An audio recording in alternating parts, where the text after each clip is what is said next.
So here's the thing. If you don't tell me your name, I'm going to put you in custody for not cooperating this morning. I'm not going to hold on. I understand what you're doing and what you're trying to do. It's not going to help you a single bit in court to try to play these games. Back with the bailiff, you're going to make it worse if you don't. Yeah, respectfully, this is not a fair trial. You don't get to say respectfully and then be disrespectful. I told you very specific instructions when you were here before that if you did not do what I asked you, then your bond would be raised and you would have to go back to jail. Good morning. Are you Nasir Brown? I'm not here today on special appearance. I'm sorry, speak up so I can Here hear you. today You're appearing here today? by special appearance. Okay, what is your name? I'm a third party intervener on behalf of artificial legal entity Nasir Brown. Okay. At one point in your, at some point in your life prior to being this third party, were you Nasir Brown? No. You're not him. I'm a third party intervener. So here's the thing. If you don't tell me your name, I'm going to put you in custody for not cooperating this morning. I'm not going to hold on. I understand what you're doing and what you're trying to do. It's not going to help you a single bit in court to try to play these games. That's relative. So are you Nasir Lewis Brown, or have you been him at some point in your life or not? Yes. Okay. So I'm going to call you by Mr. Brown because I'm not going to say all the words that you just said because you have now identified yourself as Nasir Lewis Brown. And so, Mr. Brown, this is... What's up, guys? Today we are going to witness a courtroom moment that quickly spirals into chaos. What starts as a simple identity question turns tense as the defendant refuses to cooperate, using bizarre legal phrases, pushing the judge to the edge within seconds. Nope, listen, this is your initial appearance and you have two cases. And cause number 26, I just asked you not to speak over me. So here's the thing, Mr. Brown. I'm going to be very patient. And at the child subject matter jurisdiction, going on record. Your challenge of the subject matter jurisdiction is overruled. Let me go through what I need to go through, okay? So this is your initial appearance, your first day in court. I'm required to go through what you're charged with by indictment. In cause number 26, DCCR 0322, you're charged with a third-degree felony offense of assault family violence by impeding breath or circulation from February 16th of 2026.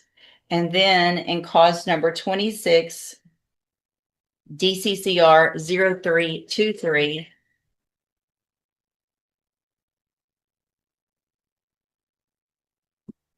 you're charged with the state jail felony offense of injury to a child, and that's from February 16th of 2026. And so since you have made bond and got out of jail on your cases, have you had an opportunity to try to hire a lawyer? Speak up so I can... Up and down. It's been up and down? Yes. Okay, so here's what I'm going to do, Mr. Brown, is I'm just like everyone else. I'm resetting your case about 30 days to give you some time to try to hire a lawyer. You need to try to get someone hired before the next court date. If you do, just bring the reset notice that you get today to that lawyer and they'll tell you what to do. If you're unable to hire someone before the next court date, then I'm ordering you to visit with at least 3 lawyers. They all charge different amounts, they have different payment plans. Bring me back the names of the lawyers that you've talked to so I know you're trying and we'll discuss your options. If you don't do that, then when you come back, you run the risk of me raising your bond for not following that court order and you would go back to jail. Do you understand? At this stage, the judge moves forward professionally, laying out serious charges against the defendant. Despite the earlier disruption, she gives him a clear opportunity to get legal representation. But her tone makes it obvious. Failure to comply will come with consequences. I'm sorry? Overstay. Say it again. Overstay. You overstand? Yes. Okay. What does that mean? Overstay. Do you understand what I'm saying, sir? I'll blind. You'll oblige. I'll blind. Yeah. Okay. You just determined to use different words and be difficult, aren't you? No. Okay. So as a condition of your bond, did you have a condition that you were not to have any contact or communication with the complaining witnesses in each of these cases, right? Okay. And so I want to make sure you understand the importance of that. And that if you do have any contact or communication with either of them, it would be a violation of that bond condition. If I find out, your bond would be raised and you would go back to jail. Do you understand that as well? You overstand. Same thing. I'm gonna guess that overstand is even better than understand. So you definitely know what I'm talking about, right? So we don't have any miscommunication today. You know exactly what I'm talking about. So I'm gonna have you step in front of the clerk. You're gonna sign a reset notice so you know when to be back in court and take care of those things before the next court date. All right, step in front of the clerk. Nasir Brown.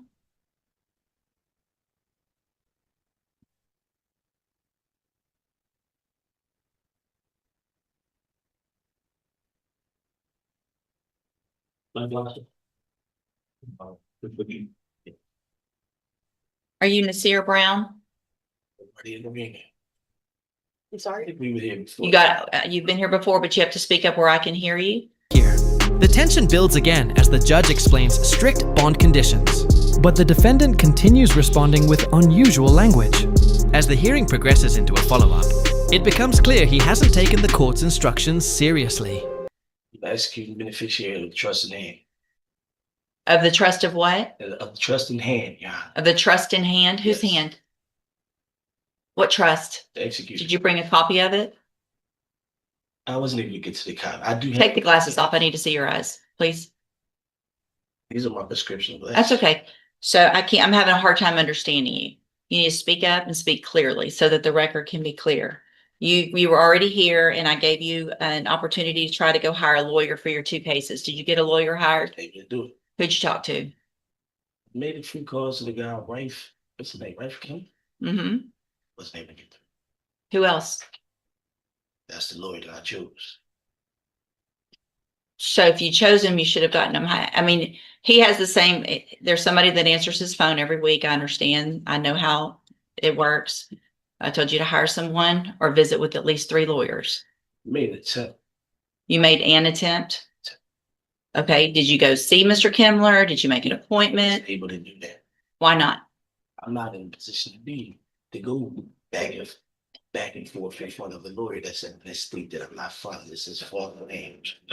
So here's the thing, Mr. Brown, I told you very specific instructions when you were here before that if you did not do what I asked you, then your bond would be raised and you would have to go back to jail, right? No. Yes, that's exactly what I say, because you've heard me say it probably 8 times already this morning. So at this time, Mr. Brown, because you did not do what I asked you to do or what I ordered you to do, I'm going to raise your bond. Challenge subject matter jurisdiction. That's overruled. Listen, Mr. Brown, I'm raising your bond to $100,000 in each of your cases for not following the court order. Go back with the bailiff. Go back with the bailiff. Go back with the bailiff. You're going to make it worse if you don't. Yeah, respectfully, this is not a fair trial. You don't get to say respectfully and then be disrespectful. Go back with the bailiff. She started. Don't make me lay hands on you, Why would you lay hands on me? because you're not doing what I'm telling you. Now go. Mr. Brown, you need to go back with the bailiff. Right now, I've raised your bonds. You have to go with the I am bailiff. not a threat to any officer. You through in, Judge? Yes, I'm through. I am not a threat to any officer. Let's go. Why are hands on me? Yeah. Why are I hands told being you, put I told you I was gonna put hands on you. Why are hands being put on? Y'all see this on the camera? And right there, put your hands on the wall. Okay, put your hands on the wall, because you're not listening. Don't listen. I don't apply that. The situation reaches its peak when the judge confirms the defendant ignored her orders. His bond is immediately raised, and what follows is a heated standoff with the bailiff. The courtroom turns physical, ending in a dramatic and chaotic scene. Like the video, subscribe to the channel, and we'll see you in the next video.